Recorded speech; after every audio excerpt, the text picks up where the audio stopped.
नमस्कार दोस्तों, आप सभी का सनसन इंस्टीट्यूट पाटन के इस यूट्यूब पोर्टल में स्वागत है। दीपावली की छुट्टी चल रही है और बहुत बढ़िया से सब लोगों ने दीपावली मनाई होगी, उम्मीद करते हैं।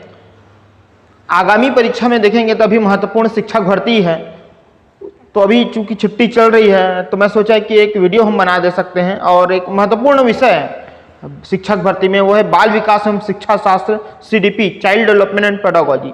तो उससे रिलेटेड एक दो वीडियो भी छुट्टी के दिनों में हम लोग करेंगे। बाकी क्लास मंडे से जब स्टार्ट होगी तो हम कंटिन्यू फिर क्लास में ऑफलाइन और ऑनलाइन वो करेंगे। एक हमारे पास जो महत्वपूर्ण टॉपिक है वो है विशिष्ट बालक। ये टीटी में भी आपने पढ़ा होगा और अभी शिक्षक भर्ती में भी है, क्योंकि सिलेबस तो लगभग सेम है और इवन दोनों में है, सहायक शिक्षक में भी और शिक्षक में है। विशिष्ट आवश्यकता वाले बच्चे आप लोग थोड़ा ध्यान से देखेंगे, ये एकदम मतलब इजी टॉपिक है, ये कोई कठिन टॉपिक तो नहीं है। हम लोगों से छूट इस कारण जाता है क्योंकि हम लोग सिलेबस वाइज नहीं पढ़ते। थोड़ा सा सिलेबस को देखिए एक बार, और सिलेबस के साथ साथ पुराने पेपर में जो क्वेश्चन आए हुए हैं, चाहे टीटी के जितने भी क्वेश्चन हो पुराने, चाहे शिक्षक भर्ती 2019 के क्वेश्चन हो, इन सब क्वेश्चन को मिलाते हुए जब आप पढ़ेंगे तो कहीं ना कहीं आपको फायदा होगा। हम लोग इतना पूरा कर लेने के बाद जो पुराने एग्जाम में आए हुए हैं, चाहे टीटी में हो चाहे शिक्षक भर्ती के हो, इससे टॉपिक जो विशिष्ट बालक से संबंधित जो हमारे MCQ है उसको देखेंगे। ठीक है, तो चलिए स्टार्ट करते हैं। देखिए हमारा जो टॉपिक है वो है विशिष्ट बालक। विशिष्ट बालक का मतलब क्या है? विशिष्ट बालक का मतलब यहाँ पे लिखा हुआ है सामान्य बालक, जो नॉर्मल बालक होते हैं उनसे अलग शारीरिक एवं मानसिक विशेषताएं अगर है तो फिर वो विशिष्ट बालक है। नॉर्मल बच्चे, सामान्य बालक, उससे अगर वो शारीरिक एवं मानसिक विशेषताएं अलग रखता हो, है ना, अलग मानसिक विशेषताएं एवं शारीरिक विशेषताएं रखता हो, वो विशिष्ट बालक है। अगर टेक्निकल रूप से बात करेंगे तो ऐसे बालक जो शारीरिक हो, मानसिक हो, सामाजिक हो, और ये एक बड़ा वर्ड है संवेगात्मक रूप, वो उससे या तो बहुत आगे निकल जाते हैं या पीछे रह जाते हैं, ऐसे बालक जो है वो विशिष्ट बालक कहलाते हैं। ध्यान ये रखिएगा, पिछड़ा बालक ही विशिष्ट बालक नहीं होता। मतलब अगर जो सामान्य बालक है, नॉर्मल बच्चा है, उससे अगर नीचे आ रहा है तब सिर्फ वही विशिष्ट बालक नहीं है।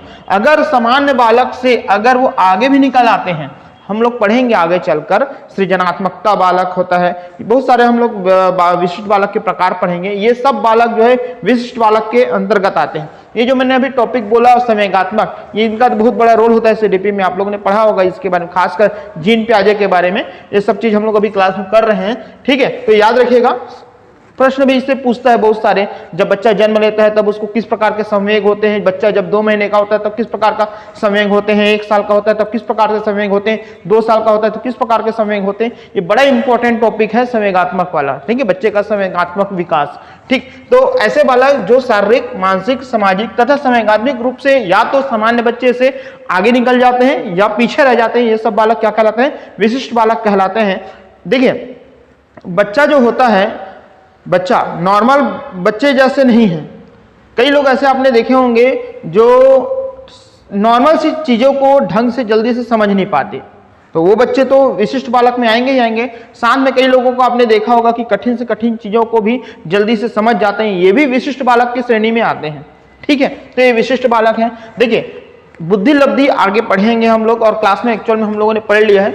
IQ लेवल अगर 91 से 110 है तो वो सामान्य बालक कहलाते हैं। 91 से अगर 110 है तो वो सामान्य बालक कहलाते हैं। लेकिन अगर इससे उच्च हो गया या इससे निम्न हो गया तो वो बालक जो है विशिष्ट बालक कहलाता है। ध्यान रखिएगा, 91 से 110 तक है तो वो सामान्य बालक कहलाएगा। अगर इससे ज्यादा हो गया या इससे कम हो गया तो वो क्या कहलाएगा? ये विशिष्ट बालक इसमें आते हैं। क्वेश्चन में परिभाषाएं भी पूछती है कि इसके अकॉर्डिंग, इसके अनुसार नहीं। तो यहाँ पे हेक के अनुसार, एक मनोवैज्ञानिक है हेक, उनके अनुसार ऐसा बोला गया है कि विशिष्ट बालक वह बालक है, विशिष्ट बालक वह बालक है जो किसी एक अथवा बहुत सारे कई गुण की दृष्टि से सामान्य बालक से पर्याप्त मात्रा में भिन्न होता है। हेक साहब ये बोलते हैं कि कोई ऐसा बालक जो कोई एक गुण हो चाहे बहुत सारे गुण हो, अगर कोई सामान्य बालक से अगर भिन्न है तो वो बालक जो होता है वो विशिष्ट बालक होते हैं। ठीक है, तो इसमें बहुत सारे और मनोवैज्ञानिकों का भी हम लोग राय देखेंगे इसमें, क्योंकि आपने देखा होगा कि एग्जाम में इसमें राय ही पूछता है। ठीक है, अब देखते हैं विशिष्ट बालक के प्रकार। मोटे तौर पे हम विशिष्ट बालक के 7 प्रकार देखेंगे। उनमें 7 प्रकार में पहला है प्रतिभाशाली बालक, जिसकी IQ लेवल 140 से 140 से अधिक है। 140 से 140 से अधिक है तो वो बालक जो है वो क्या हो जाएगी, प्रतिभाशाली बालक हो जाएगी। दूसरी जो है मन, इसके बारे में डिटेल अभी थोड़ा देर में करेंगे, पहले हम ये सातों को देख लेते हैं कि कौन कौन से बालक विशिष्ट बालक की श्रेणी में आते हैं।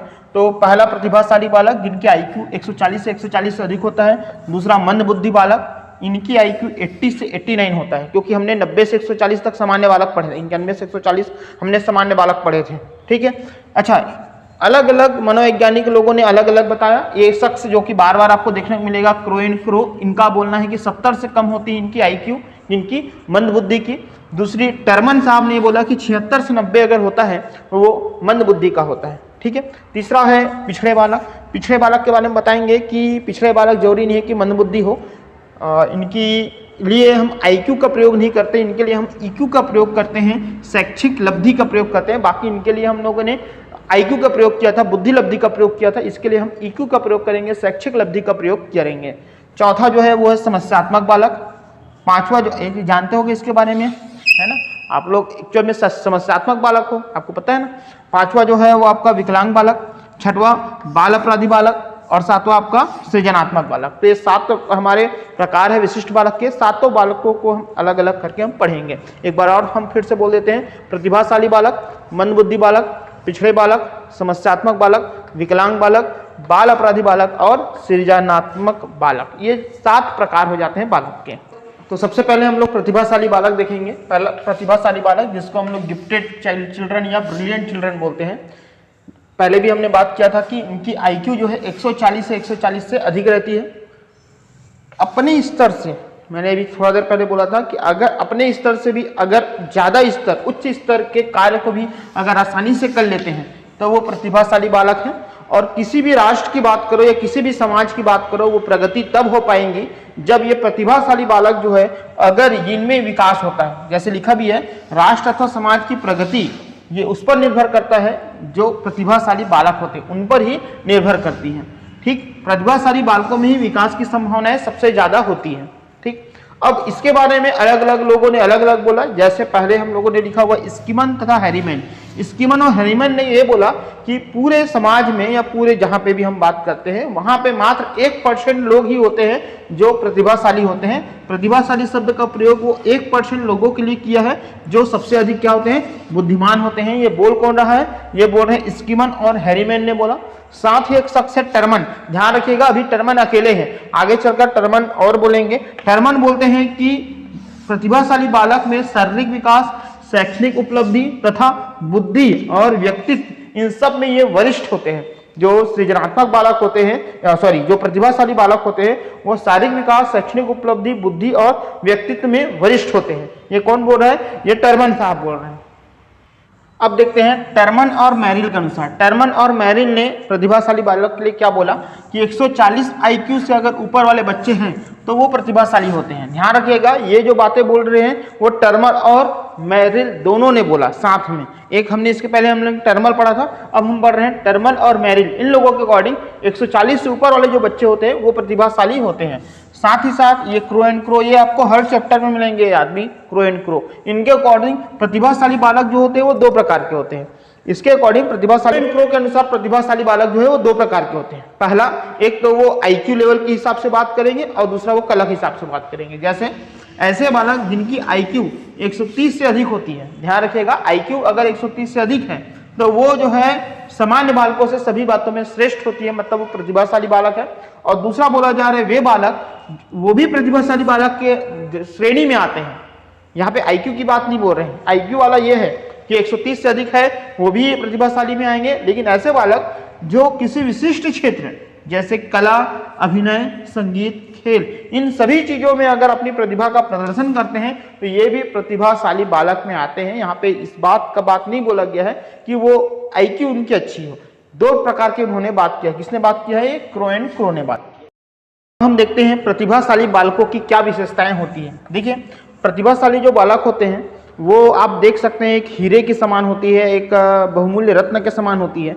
अगर हम उसको नहीं पहचानेंगे आपको पता है जो हीरे होती है या बहुमूल्य कोई भी खनिज होती है, अगर आप उसको नहीं पहचानोगे तो पृथ्वी के गर्भ में दब जाएगा, उसका कोई यूज नहीं होगा। उसी तरीके से हमको प्रतिभाशाली बालकों को पहचानने भी चाहिए और उनके लिए एक विशेष प्रकार की शिक्षा की भी जरूरत होनी चाहिए। पहले तो ये देख लेते हैं कि उनकी क्या विशेषताएं हैं जिससे हम उसको पहचानेंगे, ठीक है ना। मैं क्या बोलूं, समझ में आ रहा है ना कि प्रतिभाशाली बालक जो होते हैं वो एक प्रकार के बहुमूल्य रत्न के समान होते हैं, उनको हमको पहचानना बहुत जरूरी है और उनको उसी प्रकार की शिक्षा देनी भी जरूरी है। तो कैसे होगी, अगर कोई बच्चा है या कोई बालक है जिनको पढ़ने लिखने में अत्यधिक रुचि है, वो प्रतिभाशाली बालकों की श्रेणी में आ सकता है। दूसरा हम लिख सकते हैं कि अगर उनमें शब्द व्यापक भंडार है, उनके पास शब्दों का एक पूरा भंडार है, व्यापक भंडार है, तो वो प्रतिभाशाली बालकों की श्रेणी में आ सकता है। कठिन विषय में ज्यादा रुचि लेता है, अगर कोई बच्चा जो है कठिन विषयों पे ज्यादा वो फोकस कर रहे हैं, कठिन विषयों में बड़ा इंटरेस्ट दिखाता है, कठिन विषयों को अच्छे से सॉल्व कर पाता है, तो वो फिर आपका प्रतिभाशाली बालक की श्रेणी में आते हैं। उनमें अगर मानवीय गुणों का विकास है कि वो ह्यूमैनिटी में उनको विश्वास है, ह्यूमैनिटी उनके में लक्षण है, तो वो प्रतिभाशाली बालक की श्रेणी में आएगा। वो ज्ञानेंद्रियों का तीव्रता से विकास कर लेता है, उनकी ज्ञानेंद्रियां जो है वो उनका तीव्रता से विकास हो रहा है, तो वो प्रतिभाशाली बालक की श्रेणी में आते हैं। उनका सामान्य ज्ञान अच्छा होगा, अगर सामान्य ज्ञान अच्छा है तो सीधी सी बात है वो एक कदम आगे है, ठीक है। अमूर्त विषयों में अधिक रुचि है। अमूर्त विषय, देखिए मूर्त विषय मतलब जिसको हम सामने से देख लेते हैं, है ना।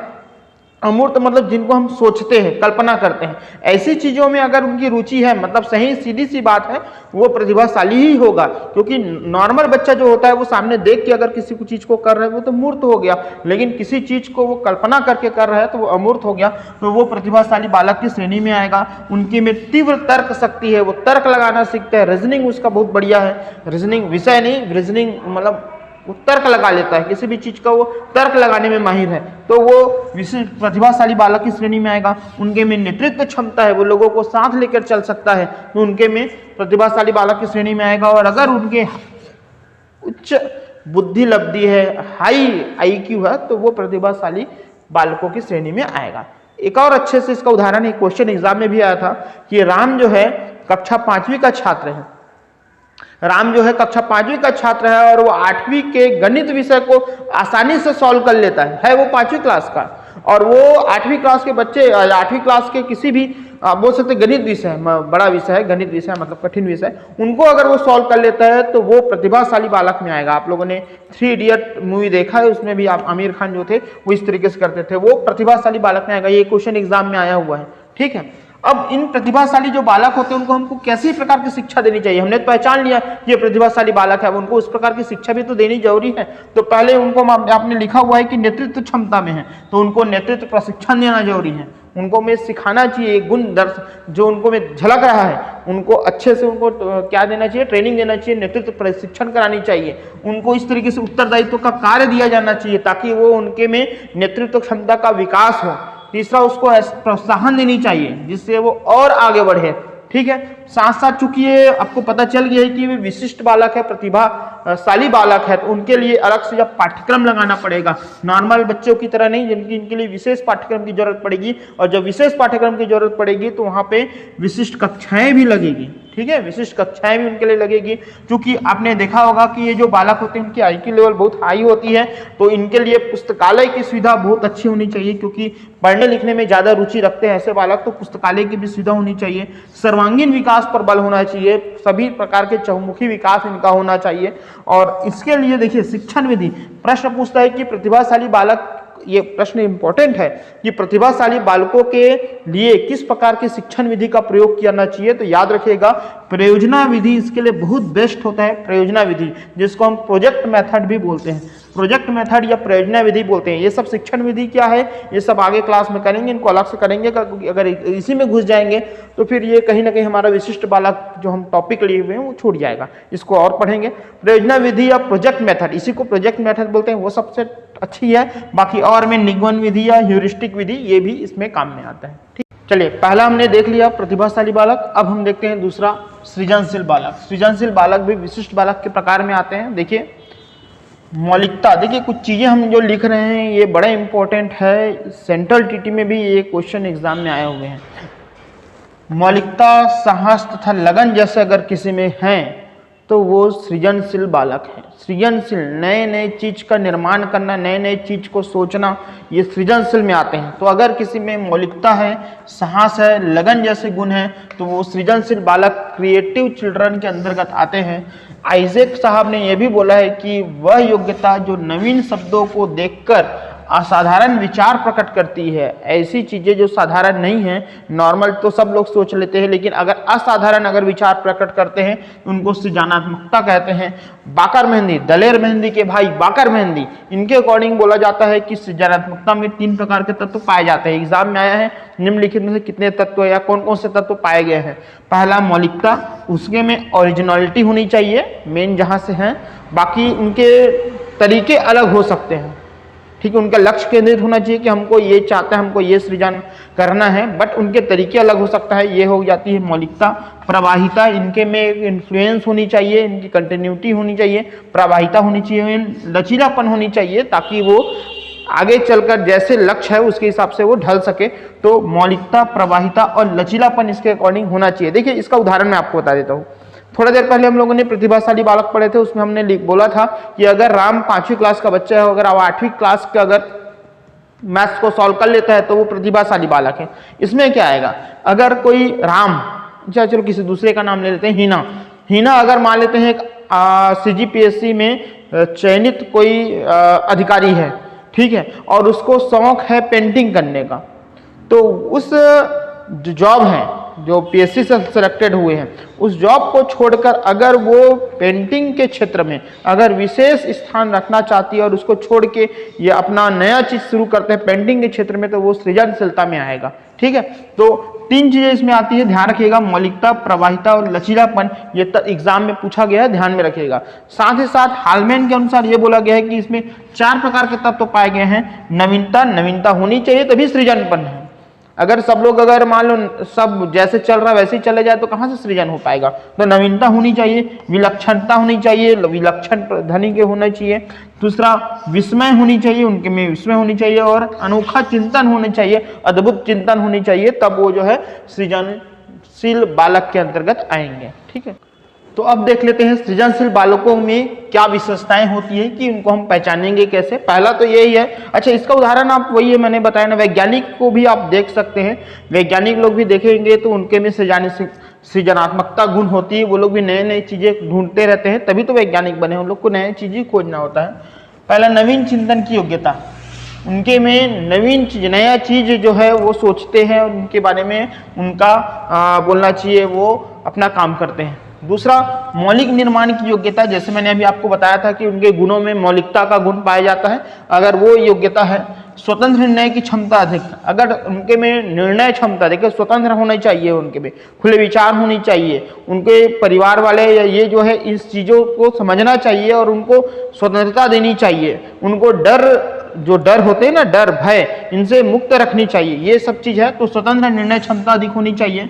रचनात्मक कार्यों में रुचि होनी चाहिए, रचनात्मक कार्य, सृजन, कोई भी चीज का सृजन करना है, रचना करना है, उनके कार्यों में रुचि होती है, तो वो उनकी विशेषता होती है। धारा प्रवाहिता या निरंतरता, वो कंटिन्यूटी बनाए रखनी चाहिए, निरंतरता होनी चाहिए, धारा प्रवाहिता होनी चाहिए, क्योंकि हमने इनके पहले इनके गुण में भी देखे हैं कि मौलिकता होनी चाहिए, विलक्षणता होनी चाहिए, प्रवाहिता होनी चाहिए। और चौथा नवीन आविष्कार में रुचि होनी चाहिए। अरे भाई, जब तक नया आविष्कार की रुचि नहीं होगी वो सृजनात्मकता बालक कैसे हो जाएंगे। तो 2 हमने बालक पढ़ लिया, एक हमने बोला अभी हमने पढ़ा सृजनशील बालक, और दूसरा उसके पहले पढ़े हमने प्रतिभाशाली बालक। तीसरा और आज का अंतिम पढ़ लेते हैं। हमारे ध्यान में सिर्फ यही आता है कि जो बच्चा ठीक से पढ़ नहीं पाता वही मंदबुद्धि बालक है। ऐसा नहीं है, ऐसा नहीं है। और ये चीजें हुई भी थी पहले, मैं आपको यहाँ पे लिखा हुआ है 1913 तक।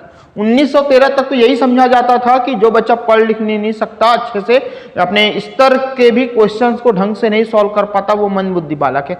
ऐसा नहीं है। ये 2 प्रकार होते हैं, एक मंदबुद्धि बालक होते हैं, एक पिछड़े बालक। आगे जब पिछड़े बालक पढ़ेंगे तो आपको और डिटेल समझ में आ जाएगा। मंदबुद्धि बालक जो होता है वो हर चीज में लो होते हैं, सिर्फ पढ़ाई में नहीं। पिछड़े बालक जो होते हैं वो एक अपना पर्टिकुलर जो भी है उस सब में तेज रहता है, बट पढ़ाई में वो कम होता है, तो वो पिछड़े बालक है। बाकी अपना बाहर निकले क्लास से या अपने दूसरे क्षेत्र में जाए तो अपना अपना अलग उनका रोल रहता है, वो अच्छा खासा रहता है, लेकिन पढ़ाई में उनको उतना मजा नहीं आता, वो अच्छे से नहीं कर पाता, वो पिछड़े बालक है।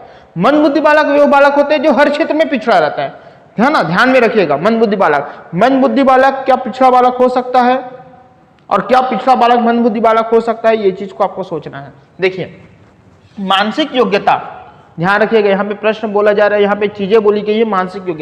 मानसिक योग्यता सामान्य बालकों से कम तथा सीखने की गति अगर धीमी है तो वो मंदबुद्धि बालक हो। दूसरा, अपने स्तर से निम्न स्तर का कार्य, यहाँ पे देखिए बात बोल दिया गया, सिर्फ पढ़ाई के रिलेटेड नहीं बोल रहा है, हर चीज। और यहाँ पे भी आप देखेंगे मानसिक योग्यता का मतलब ये नहीं कि आप सिर्फ पढ़ाई में ही बात है, मानसिक योग्यता मतलब उसके आगे भी आप निकलेंगे। तो अपने स्तर से निम्न स्तर का कार्य भी अगर आसानी से नहीं कर पाता तो वो मंदबुद्धि बालक है। ये बालक मानसिक रूप से अपंग होते हैं, मतलब ऐसे बालक जो होते हैं वो मानसिक रूप से क्या होते हैं, अपंग होते हैं। मैंने अभी बताया कि 1913 तक तो मंदबुद्धि बालक और पिछड़े बालक में कोई अंतर नहीं किया जाता था। सबसे पहले जो है एमडीए मतलब मेंटल डिफिशिएंसी एक्ट बनाकर इसको इंग्लैंड में ये अंतर समझा गया, और एक कंपनी है अमेरिका का AMDA, American association on mental deficiency, ये भी इस पर जो है कार्यरत है।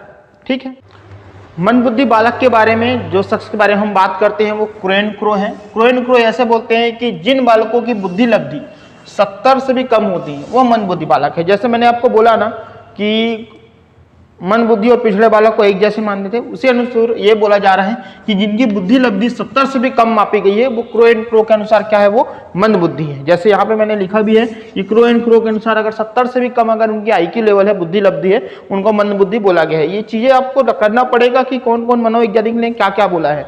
जैसे स्किनर है, उन्होंने बोला है कि एक, जैसे यहाँ पे क्या बोला पहले वो देख लेते हैं। एक निश्चित सत्र में अपने कार्यक्रम को पूरा करते हैं वह सामान्य छात्र, बल्कि जो पूरा नहीं कर पाते वो मंदबुद्धि छात्र होते हैं। मतलब वही है कि जो एक साल का जो सत्र है, जैसे हम लोगों का जो सत्र होता है वो जुलाई से लेकर लास्ट तक चलता है, एक साल तक, मतलब वही कॉलेज और स्कूल वाला। उसमें अगर जो बच्चा पूरे एक साल में अपना पढ़ाई कर लेते हैं, 11वीं से बढ़कर 12वीं चले जाते हैं या 10वीं के बाद के 11वीं आ जाते हैं, वो सामान्य छात्र। जो पूरा नहीं कर पाते हैं, रुक जाते हैं, फेल हो जाते हैं, वो मंदबुद्धि छात्र। वो कौन बोल रहे हैं, वो स्किनर बोल रहे हैं। ठीक है, क्या विशेषताएं होती है कि हमको कैसे पहचानेंगे। हम लोगों ने दो चीजें हमने पढ़ लिया। हमने प्रतिभाशाली बोले कि हम कैसे पढ़ लेते हैं, अगर वो अच्छे पढ़ाई लिखाई में अच्छा निपुण है तो वो प्रतिभाशाली आते हैं। और हमने इसके बाद सृजनात्मकता पढ़े कि अगर वो नवीन चिंतन का भी कर लेते हैं तो वो सृजनात्मकता में आता है। मंदबुद्धि में क्या इसकी विशेषता है, तो आत्मविश्वास की कमी, कॉन्फिडेंस लेवल एकदम लो हो जाता है। मतलब अगर वो कॉन्फिडेंस ही नहीं हो पाता है, मतलब पूरी कमी, पूरा नीचे झलक जाता है। वो बैठा है चुपचाप, तो चुपचाप बैठा हुआ, उनको कुछ कॉन्फिडेंस नहीं रहता क्लास में, तो वो आत्मविश्वास की क्या है, कमी होती है। इनकी IQ लेवल 80 to 89 है। ठीक है, याद करिए हम लोगों ने नॉर्मल बच्चे के पढ़े थे, लेकिन 140 तक, इनका जो है 80 से 89 है। अलग अलग उन्हें अलग अलग बोला। टर्मन साहब ने बोला 76 से 90 होता है। ये टर्मन साहब बोल रहे हैं कि मंद बुद्धि या मंद जो बालक होते हैं उनका 76 से 90 होता है। क्रोएनक्रो का हमने थोड़ा देर पहले देखा था कि इनका 70 से कम है, इनका बोलना है। इनकी और विशेषता ये है कि इनकी सीखने की गति बहुत धीमी होती है, बहुत धीमी सीखते हैं, और हमेशा जो है ये भयग्रस्त होते हैं, हमेशा भयग्रस्त होते हैं। इवन जो सीख जा रहेगा उसको भी वो अभिव्यक्त नहीं कर पाते हैं, ये है। और अगला हम बात करेंगे, इनमें रूढ़िवाद की प्रवृत्ति पाई जाती है। नया चीज तो सीख ही नहीं पाता है, जैसे चल रहा है वैसे ही चलने देते, इसका और अच्छे से नहीं सीख पाता। ये मंदबुद्धि की बालकों की क्या है, विशेषता है। तो मंदबुद्धि बालकों में मानसिक रूप से जो मंदबुद्धि होते हैं वो 4 प्रकार के पाई जाती है। मतलब हम लोग मंदबुद्धि बालकों में ही प्रकार पढ़ रहे हैं। मंदबुद्धि बालकों में मानसिक रूप से 4 प्रकार पाए जाते हैं। पहला जो है वो मंगोलिज्म है, पहला मंगोलिज्म, दूसरा क्रेटिनिज्म, तीसरा हाइड्रोसिफेली, और चौथा जो है वो माइक्रोसिफेली। ध्यान दीजिएगा, मंदबुद्धि जो बालक होते हैं उनमें मानसिक रूप से जो मंद होते हैं उनमें 4 प्रकार की बीमारी पाई जाती है। पहला जो है वो मंगोलिज्म, दूसरा क्रेटिनिज्म, तीसरा हाइड्रोसिफेली और चौथा माइक्रोसिफेली। क्या होता है मंगोलिज्म? मंगोलिया जानते हो आप लोगों ने, मध्य एशिया, चाइना के पास मंगोलिया है, वही वाले। जैसे उन लोग का हाइट, हेल्थ, उनका जो शरीर का जो आकार है उस तरीके से ये चीजें हो जाती है, मंगोल जाति के लोगों की जैसे हो जाती है।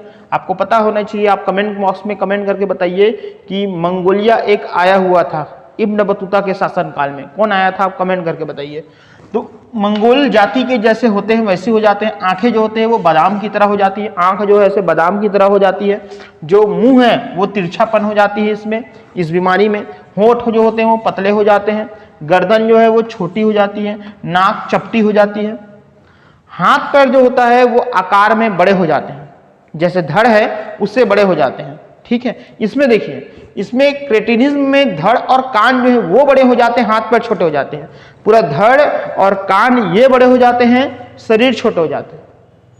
इसमें हाथ पैर जो है वो आकार में बड़े हो जाते हैं, ध्यान रखिएगा इस चीज को। उसमें कान और धड़ बड़े होते हैं, इसमें हाथ पैर बड़े हो जाते हैं। ठीक है, आवाज जो एकदम रूखी आवाज आती है, भारी आवाज आने लग जाती है। और इसका जो बौद्धिक स्तर जो होता है अत्यधिक जड़ और आप बोल सकते हैं मंद होते हैं अत्यधिक। तो ये पहला प्रकार है मंगोलिज्म। ठीक है, दूसरा प्रकार बोलते हैं क्रेटिनिज्म। मैंने इसमें बोला शारीरिक वृद्धि एकदम कम हो जाती है, शारीरिक वृद्धि जिस तरीके से बढ़ना चाहिए उस से नहीं बढ़ पाता। मैक्सिमम 3 फीट के होते हैं, देखिए यहाँ पे 3 फीट का, आप सोचो 3 फीट कितना होता है। ठीक है, 3 फीट के होते हैं। धड़ व कान जो होते हैं वो बड़े होते हैं, बाकी शरीर तो 3 फीट का है। धड़ और कान मतलब ये जो कान है और धड़ है वो हाथ पैर की अपेक्षा बड़े होते हैं। और इनका IQ लेवल 25 से 50, चूंकि हम मन ही पढ़ रहे हैं तो सीधी बात है सब लोग उसके नीचे में आएंगे। ये दूसरा प्रकार हो गया। तीसरा जो है वो हाइड्रोसिफिली। इसमें जो सिर की परिधि है, जैसे हमारा ये सिर है, इसकी ये परिधि है ना, परिधि वृत्त की परिधि होती है। तो इस वृत्त की जो परिधि है, सिर की जो परिधि है वो 26 से 28 इंच होती है, 26 से 28 इंच मात्र। और माइक्रोसिफेली में इनका जो होता है उनका तो सिर का आकार अत्यंत छोटा होता है और इससे छोटा होता है। मतलब हाइड्रोसिफेली से भी सिर जो है आकार इसका छोटा होता है, इससे भी। तो ये 4 मंद बुद्धि बालकों की प्रकार बीमारी हो गए, मंगोलिज्म, क्रेटिनिज्म, हाइड्रोसिफेली और माइक्रोसिफेली। अब हम ये देखेंगे कि जैसे हम लोगों ने आगे के जो 2 हमने पढ़ा था, चाहे हम सृजनात्मक बात करें चाहे प्रतिभाशाली पढ़ें, उन लोगों की शिक्षा मैंने आपको बताया था। जैसे मैंने प्रतिभाशाली में बताया था, सृजनात्मक में बताया था कि उनकी कैसी प्रकार की शिक्षा करनी चाहिए, बताया था। याद करो कि सृजनात्मक बालक में इसकी विशिष्ट कक्षा होनी चाहिए ताकि उनके में और अच्छे से हो सके। उसी तरीके से मंद बुद्धि बालकों की शिक्षा कैसे देनी चाहिए कि विशिष्ट कक्षाएं। देखिए इनके लिए ना मैं आपको बता सकता हूँ, आप लोगों ने मूवी देखी होगी तारे जमी पे, उनका जो आमिर खान जो जिस तरीके से वो पढ़ाते हैं वैसी टाइप के इसमें आपको पूरा देखने को मिलेगा। विशिष्ट कक्षाएं लगनी चाहिए। सबसे पहली चीज तो इसमें आत्मविश्वास की भावना का विकास करना पड़ेगा, क्योंकि आपने देखा होगा इसकी विशेषताएं में, मंदबुद्धि बालकों की विशेषताएं थोड़ा देर पहले हमने देखा था, उसमें हमने पढ़ा था कि इसमें आत्मविश्वास की बहुत कमी होती है। तो ये चीज है कि इसके आत्मविश्वास की भावना का विकास होनी चाहिए। इस पर व्यक्तिगत ध्यान देना पड़ेगा, आपको पर्सनली इस पर टच रहना पड़ेगा, पर्सनली इस पर ध्यान देना पड़ेगा। श्रव्य दृश्य सामग्री का प्रयोग करना चाहिए, क्योंकि उनको बाकी चीजें समझ में नहीं आ रही है, उनको देखने से और सुनना सबसे अच्छी चीजें यही होती है। उससे ही व्यक्ति जो है या बच्चा जो है वो सीखता है, देख के और सुन के। तो श्रव्य दृश्य सामग्री का प्रयोग करनी चाहिए और हस्तकला की शिक्षा देनी चाहिए। हाथ से जो है वो ड्राइंग करने वाली चीजें हो गई, बनाने वाली चीजें हो गई, उस चीजों पे ज्यादा फोकस करनी चाहिए। तो ये तो हो गए मंदबुद्धि बालक। ठीक, चलिए चौथा प्रकार हम पढ़ते हैं। 3 हमने पढ़ लिया, प्रतिभाशाली पढ़े हमने मंद पढ़ लिए, और उसके पहले हम लोगों ने क्या पढ़े, हम लोगों ने सृजनात्मक बालक पढ़े। चौथा बालक प्रकार पढ़ते हैं पिछड़े बालक या बैकवर्ड चिल्ड्रन, जिसके बारे में मैंने आपको मंदबुद्धि बालक के समय भी बताया था कि वे बालक जो शिक्षा प्राप्त करने में सामान्य बालकों से पिछड़े रह जाते हैं, वो पिछड़ा बालक आते हैं। ठीक है, शिक्षा प्राप्त करने की दृष्टि से अगर वो सामान्य बालकों से भी अगर पीछे हैं तो वो बालक जो है आपका क्या कहलाता है, पिछड़ा बालक कहलाते हैं। ध्यान रखिएगा, मंद बुद्धि होना आवश्यक नहीं है, ये चीज याद रखिएगा। मंद बुद्धि बालक और पिछड़े बालक अलग अलग है। पहले 1913 के पहले तक इसको एक माना जाता था, जिसके बारे में हमने बात किया था। प्रतिभाशाली बालक, चाहे औसत बुद्धि बालक, चाहे तीव्र बुद्धि बालक, ये भी एक पिछड़ा बालक हो सकता है। मैंने अभी आपको क्या बोला कि जो बच्चा बाहर में जाकर शैक्षणिक दृष्टि से इतर या उससे अलग किसी दूसरी चीज में अगर वो अच्छा कर पा लेता है, पढ़ाई में अगर उनका अच्छा नहीं है, तो वो पिछड़े बालक आएगा, न कि मंद बुद्धि बालक। तो आप बोल सकते हो कि पिछड़े बालक का मंद बुद्धि होना आवश्यक नहीं है, लेकिन मंद बुद्धि बालक का पिछड़ा बालक होना जरूरी है।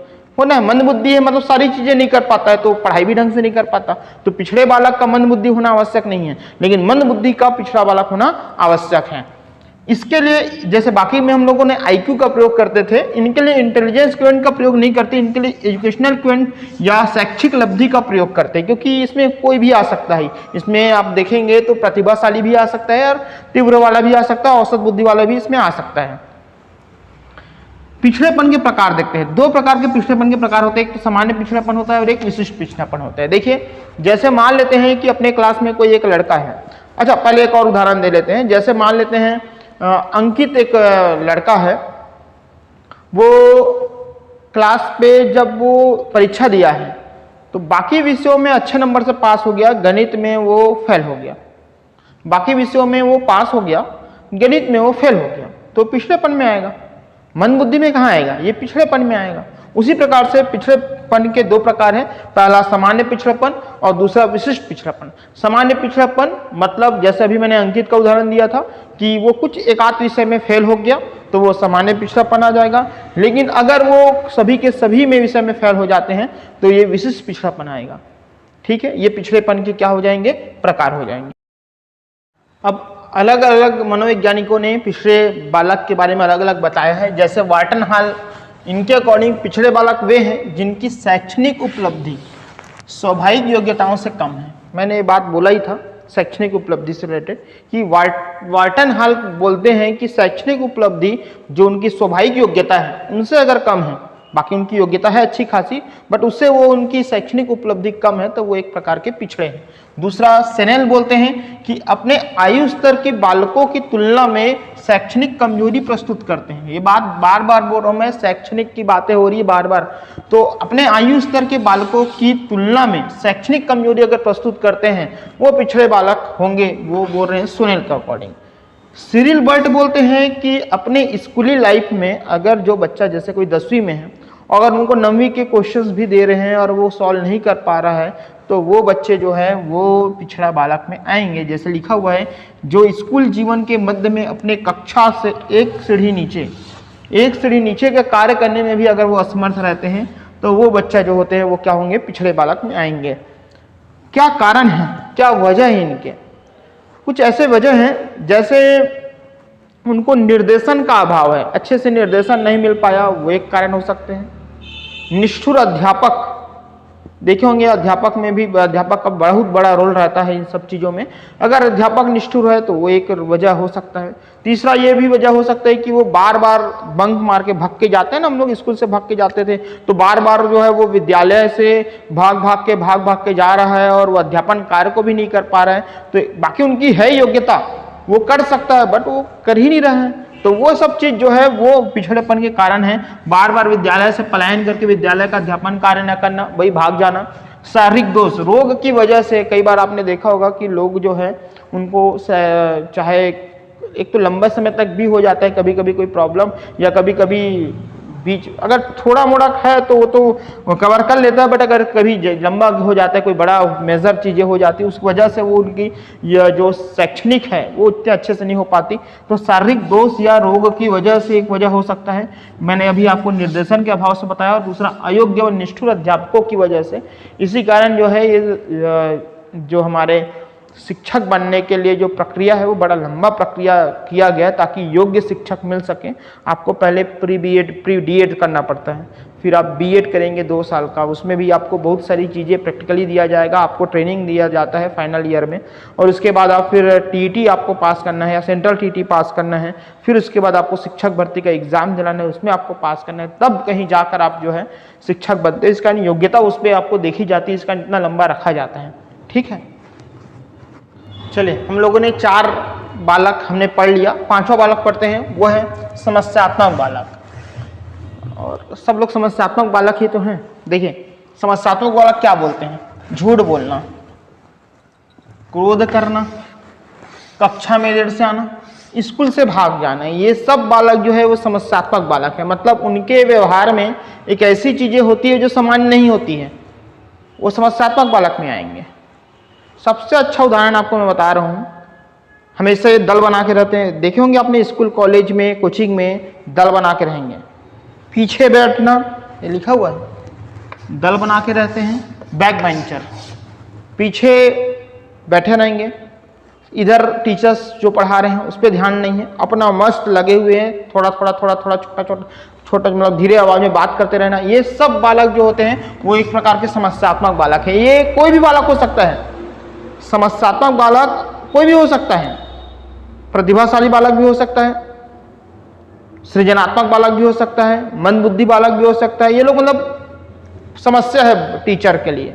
तो ये जो बालक होते हैं वो कैसे बालक होते हैं? समस्यात्मक बालक होते हैं। ठीक है, तो ये प्रकार हो गया पांचवा। छठवां प्रकार आते हैं विकलांग बालक।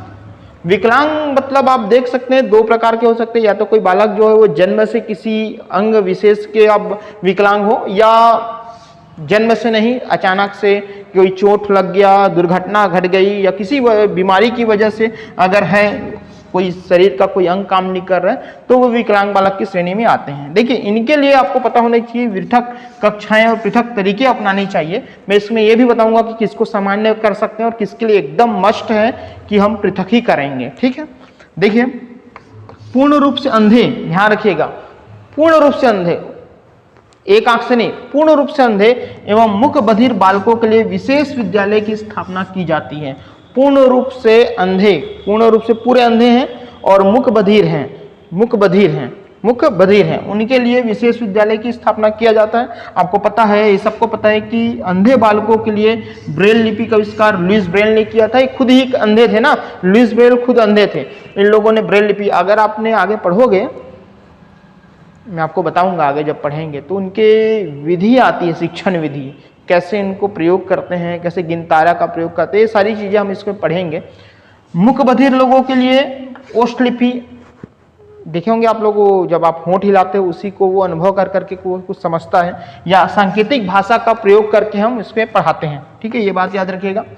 गूंगे बालक जो होते हैं वो दो प्रकार के होते हैं, एक तो गूंगे बहरे होते हैं, या तो केवल गूंगा होते हैं। केवल गूंगा अगर है उनको सामान्य पढ़ाई कर सकते हैं, सामान्य तरीके से या सामान्य बच्चों के साथ उनको पढ़ाई कर सकते हैं। अगर केवल और केवल गूंगा है, केवल और केवल गूंगा है, सुन सकता है पूरा अच्छे से, गूंगा है, उनको सामान्य पढ़ाई कर सकते हैं। लेकिन जो गूंगे बहरे हैं, दोनों हैं, उनके लिए एक विशेष विद्यालय की किए गए हैं। अच्छा, एक चीज आप बताइए, मैंने क्लास में भी पूछा था, अगर कोई व्यक्ति जन्मजात बहरा है तो क्या उसका गूंगा होना स्वाभाविक है? ये कमेंट करके आप बताइए। और अगर जन्मजात गूंगा है, उनका बहरा होना स्वाभाविक है? ये दो चीज आप बताइए। अगर वो दोनों जन्मजात है ना, दोनों